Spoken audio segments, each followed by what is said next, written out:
Hello friends, कैसे हैं आप सब। चलिए आज हम बात करेंगे पेरेंटिंग के बारे में। क्या आपको लगता है कि आप एज अ पेरेंट परफेक्ट जा रहे हैं? अगर नहीं तो ये वीडियो आपके लिए है। जी हाँ, क्या आपका बच्चा वही करता है जो उसको करना है, जो वो चाहता है वो वही करता है? क्या आप इस बात से परेशान हैं? क्या वो आपकी बात नहीं सुनता है? जी हाँ, बिल्कुल ऐसा होता है कि हमारे बच्चे हमारी बात नहीं सुनते हैं। तो ऐसी सिचुएशन में हमें क्या करना चाहिए? हमें ऐसी सिचुएशन में बहुत ही पेशेंस से काम लेना चाहिए। जी, पेशेंस यानी हमें ये समझना पड़ेगा कि हम बड़े हैं और वो बच्चे हैं। तो बच्चों को संभालने के लिए बड़ों की ज़रूरत।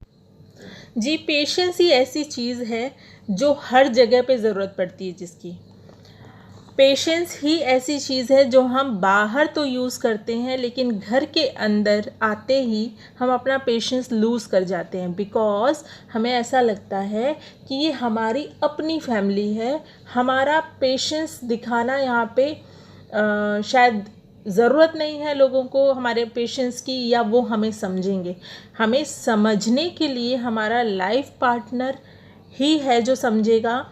अदरवाइज़ हम ये सोचें कि हम अगर अपना पेशेंस लूज़ करेंगे और वो हमारे बच्चे समझेंगे तो ये बिल्कुल गलत है। हमको अपना पेशेंस हमेशा मेंटेन करके रखना है अपने बच्चों के सामने खासकर। अब मैं आपको बताने जा रही हूँ 10 टिप्स जो एज अ पेरेंट हमारे को पता होनी चाहिए और वो हमको हमेशा यूज़ करनी चाहिए। जब भी हम अपने बच्चों के साथ डील करते हैं, इन टिप्स एंड ट्रिक्स को आप यूज़ करेंगे तो मैं श्योरिटी से कह सकती हूँ कि आप एक अच्छे पेरेंट बन पाएंगे। तो इसमें सबसे पहली चीज़ जो आती है वो है कि आप अपने बच्चों को ये मत बताइए कि क्या करना है और क्या नहीं करना है। हर वक्त ये मत बताइए। आप कभी बैठ कर के आप डिस्कशन करते हैं, उस वक्त आप उनको इन्फ्लुएंस करना चाहते हैं, कुछ बातों को बताना चाहते हैं, वो ठीक है। लेकिन हर एक दूसरी बात पे आप उनको रोकिए टोकिए मत कि ऐसे करो ऐसे करो ऐसे करो, इस तरह से करो। इस तरह से आप उनको गाइड नहीं करिए। हर बात पे आप अगर उनको रोकेंगे टोकेंगे और उनको बार बार बताएंगे कि ऐसे करिए, ये करिए और ये मत करिए, तो आपके बच्चे इरिटेट हो जाएंगे और आपकी बात वो सुनना धीरे धीरे बंद कर देंगे। दूसरी चीज़, उनके अंदर ये चीज़ डेवलप हो जाएगी कि शायद वो अपने आप से अपने डिसीजंस नहीं ले पाते हैं, इसलिए उनको आप बार बार रोकते टोकते हैं। तो एज अ पेरेंट मैं आपसे ये पूछना चाहूँगी कि क्या आप ऐसा बच्चा चाहते हैं जो लाइफ में अपने डिसीजन सच में ना ले पाए? बिकॉज़ एक बच्चा जो होता है बहुत सारी एबिलिटीज़ के साथ आता है और वो अपने डिसीजंस ले सकता है, बशर्ते आप उसको वैसा एनवायरनमेंट प्रोवाइड करें, आप उसके कामों को जज करें और जब नीड हो तभी आप अपनी गाइडेंस उसको दें। अदरवाइज़ हमारी जो ह्यूमन एबिलिटीज़ हैं, हमारी बॉडी अपने आप से डिसाइड कर लेती है कि क्या गलत है और क्या सही है। जैसे एक गरम बर्तन रखा हुआ है, तो अगर एक बार कोई टच करेगा तो उसको पता लग जाता है। एज अ ह्यूमन उसको पता लग जाता है कि इसको दोबारा टच नहीं करना है क्योंकि ये गर्म है। और ये ही चीज़ हमारे बच्चे भी करते हैं। वो धीरे धीरे इस एनवायरनमेंट को ऑब्ज़र्व करते हैं। बस सिर्फ एनवायरनमेंट में सिर्फ थिंग्स नहीं आती, सिर्फ चीज़ें नहीं आती, उसमें हम भी आते हैं। वो एज अ पेरेंट भी हमको जज कर रहे होते हैं कि हमारे पेरेंट किस बात पे किस तरह का रिएक्शन देंगे। तो it's your time to give the correct reaction whenever they require. जिस तरह से हम बाहर बिहेव करते हैं उस तरह से हम घर में भी अपने बच्चों के सामने उनको वैसा ही एटमॉस्फेयर देने की कोशिश करें कि वो जज कर पाएँ कि क्या सही और क्या गलत। सेकेंड टिप मैं आपको ये देना चाहूँगी, आप अपने बच्चों को इंसेंटिव्स दीजिए इंस्टेड ऑफ पनिशमेंट। किसी भी बच्चे को पनिशमेंट पसंद नहीं आती है। पनिशमेंट इवन हम लोगों को भी पसंद नहीं आती। जो चीज़ हमें पसंद नहीं आती है एज ए ह्यूमन बीइंग, वो ही हमारे बच्चों को भी नहीं पसंद आता, because they are also human being. Okay, तो हमें अपने बच्चों को रिवार्ड्स देने चाहिए। कुछ अच्छा करते हैं तो उनको प्रेज़ करना चाहिए। जो उनको पसंद है वो चीज़ें ला के देनी चाहिए।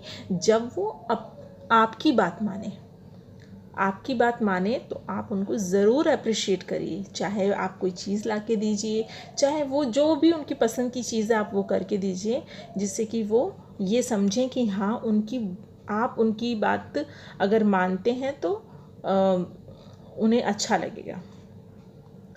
थर्ड टिप मैं आपको देना चाहूँगी कि be a role model for your kid. आप अपने बच्चे के लिए रोल मॉडल बनने की कोशिश करिए। जो चीज़ें आप अपने बच्चे के अंदर चेंज देखना चाहते हैं, जो चीज़ें आप अपने बच्चे को चाहते हैं कि ये मेरा बच्चा इस तरह का बने या इस तरह की चेंजेस अपने अंदर लाए, उसमें इनिशिएटिव आपको लेना पड़ेगा। आप अपने बच्चों के साथ में वो चीज़ें करिए जो आप चाहते हैं कि आपका बच्चा आगे चल के करे। थोड़ा इनिशिएटिव लीजिए तो हो सकता है कि आपको उसमें बेटर इम्प्रूवमेंट दिखे।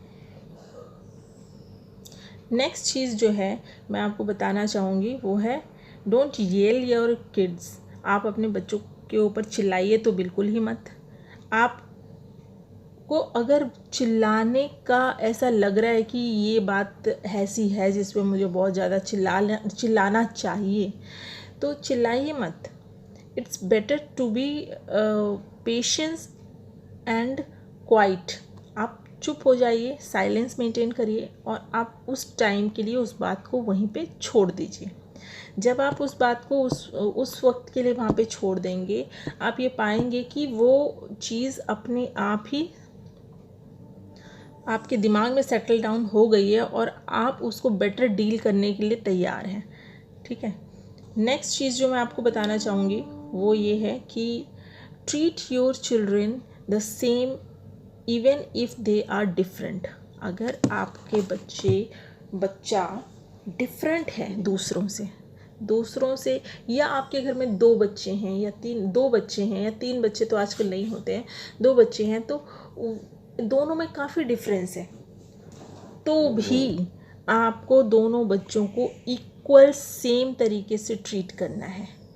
आप ऐसा नहीं है कि एक बच्चा बड़ा है एक छोटा है, इस मामले में भी आप उनको अलग अलग डील नहीं कर सकते, अलग अलग ट्रीट नहीं कर सकते। जैसे आपने कह दिया तुम तो बड़े हो तुम्हें ऐसा करना चाहिए, तुम तो छोटे हो तुम्हें तो ऐसा करना चाहिए, नहीं।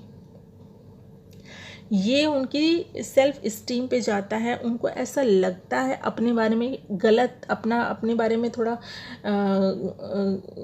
गंदा फील होता है, अपने बारे में वो अच्छा फील नहीं करते हैं जब आप ऐसा बोलते हैं उनको कि तुम तो बड़े हो। उनको ऐसा लगता है शायद बड़े होना मेरी गलती है या छोटे होना मेरी गलती है, तो उनको ये मत फील कराइए। थर्ड चीज़ जो आती है, आप अपने बच्चों को रूल्स समझा दीजिए कि ये हमारे घर के रूल्स हैं और हमको इनको फॉलो करना है और इनकी इम्पोर्टेंस हमारे घर में बहुत ज़्यादा है।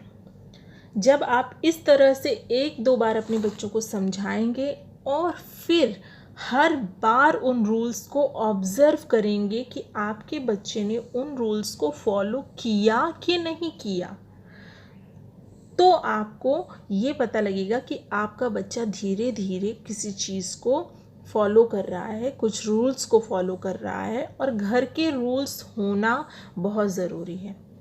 तो इसलिए ये एक चीज़ आप हमेशा करिए कि आप अपने घर के रूल्स बनाइए और मेंटेन करिए, श्योर करिए कि वो फॉलो भी हो रहे हैं। नेक्स्ट चीज़ जो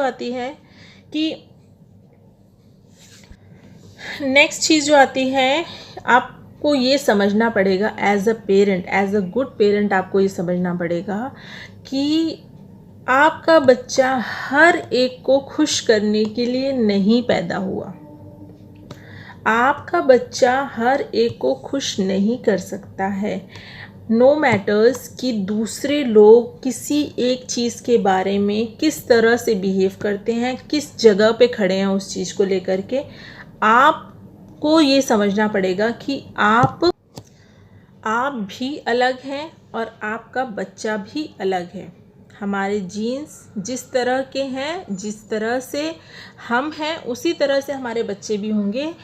ये साइंटिफिक प्रूवन बात है, इसमें कोई दो राय नहीं है कि आप ये सोचें कि आप नॉन डांसर हैं और आपका बच्चा बिल्कुल ही डांसर बन जाएगा। ये एक्सेप्शनल केसेस होते हैं, कई बार होता है, ऐसा नहीं कि नहीं होता।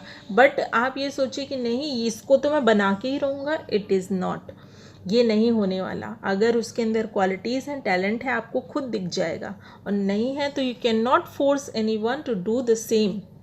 तो अगली चीज़ जो आती है कि आप अपने पे विश्वास भी रखिए। एज अ पेरेंट आप अपने पे विश्वास रखिए कि ये जो मेरा बच्चा है ये मेरे जैसा ही है कहीं ना कहीं।